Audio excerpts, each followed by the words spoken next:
Les États-Unis semblent, eux, plus divisés que jamais depuis l'assassinat de Charlie Kirk. Cet influenceur conservateur proche du camp Trump a été tué par balle la semaine dernière, il y a 5 jours environ. Or, vous l'imaginez bien, les commentaires sur les réseaux sociaux, dans les médias aussi, sont nombreux.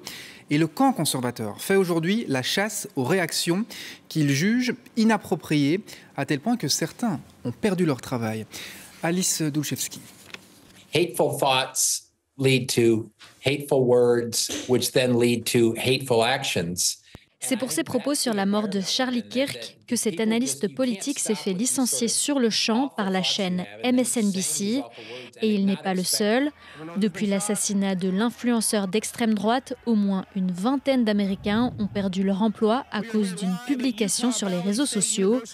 Une employée d'une université du Tennessee a été renvoyée après avoir écrit ceci. La haine engendre la haine, aucune empathie. Sur Facebook, l'université a justifié son choix en parlant de propos inappropriés et insensibles qui ne collent pas avec ses valeurs. Pour la droite américaine, Charlie Kirk est un martyr. Élus républicains et influenceurs d'extrême droite ont appelé leur communauté à signaler en masse ce genre de publication. Ici, le sénateur républicain Ted Cruz se met en scène effaçant un graffiti contre Charlie Kirk. Donald Trump, lui, accuse la gauche et menace de représailles. We wouldn't celebrate if something happened on their side, and we don't.